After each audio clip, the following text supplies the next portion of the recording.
Hello everyone. Today we will be talking about comma usage and whether or not they really matter. And I know it seems like something so small in writing, but it really does make a great deal of difference in your writing. So let's get started, shall we? What's the difference between these two statements? Let's eat, Grandma. Let's eat, Grandma.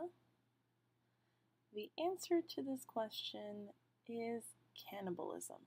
Now, I know that seems kind of strange, but in the first statement, we're basically saying that we're going to eat grandma. And I don't know about you, but I think grandparents should not be eaten. And in the second one, we are directly addressing grandma in some way, shape, or form. And so, because of this little comma, we are providing some sort of clarity about indication. So, the first reason why commas matter so much is that it causes your reader to not be as exhausted.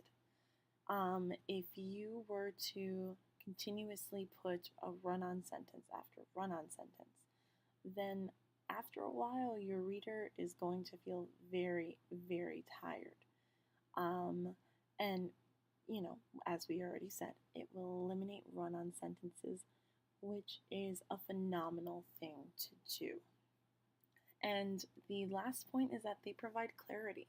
As you saw in the previous example, it provided us some clarity about who we were talking to and what we were eating. So let's go easy first. Here we go. When we are creating lists, that's when we use commas. So here we have, Mom said to go to the supermarket and get milk, eggs, and bread. The second one, the full date. Now, today is April 22nd, 2018. Now, you must always put it right after the number date in the date.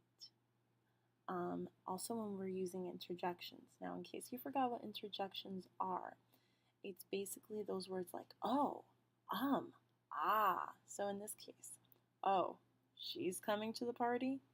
Or you can even say it like, oh, she's coming to the party.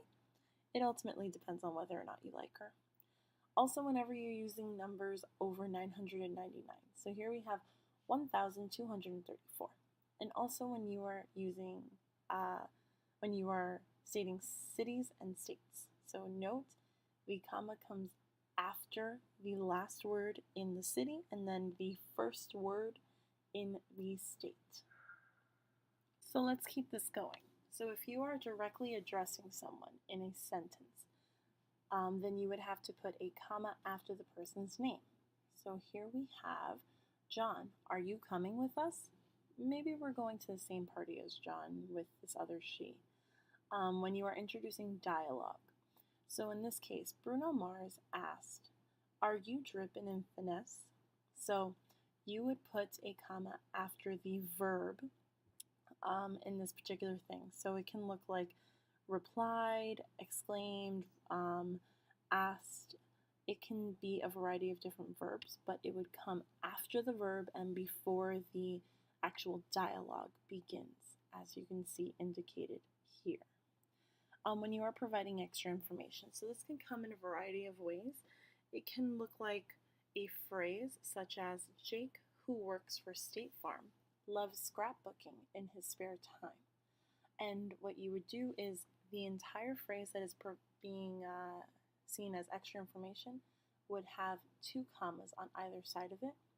Or you can have it as, my sister, Jane, is an aspiring writer, and it can go on either side of one word.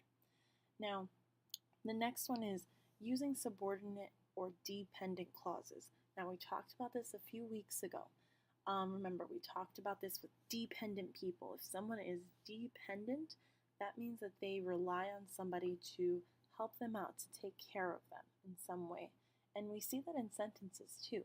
So here we have, although he loves his day job, the Geico Gecko enjoys karaoke every once in a while. So you'll see that we have something called a subordinate clause or a dependent clause.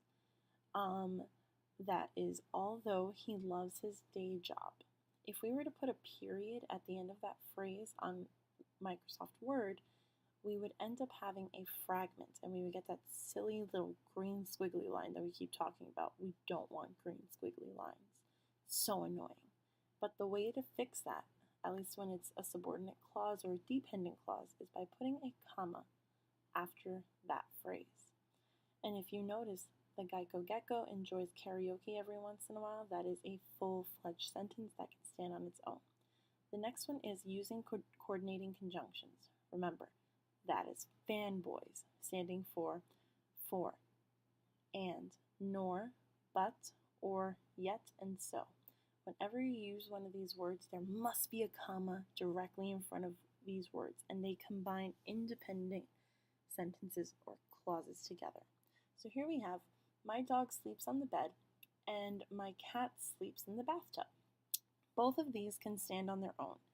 We could just as easily remove comma and put a period there, and these two can stand on their own and exist as sentences and do not rely on one another to be sentences, which is great. They're independent. So let's practice. I'll give you some time with this.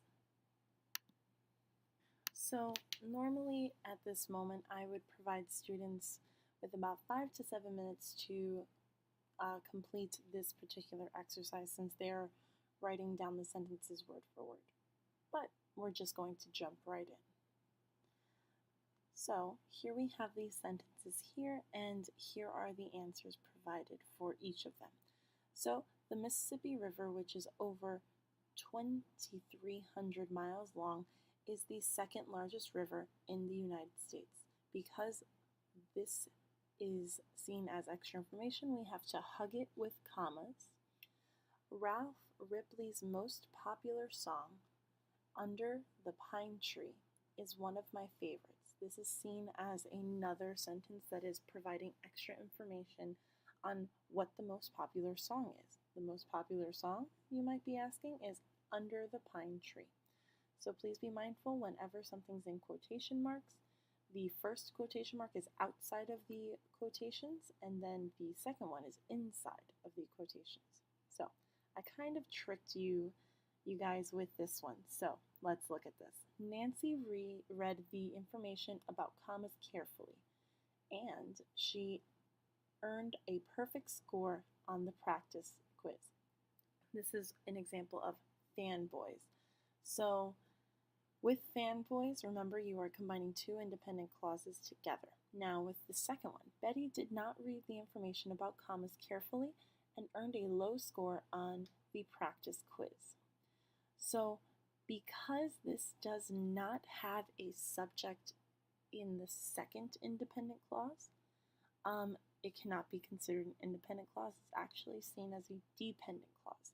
Because if we removed that and in between carefully and earned, that would give us a independent clause with Betty did not read the information about commas carefully and earned a low score on the practice quiz would be seen as a dependent clause.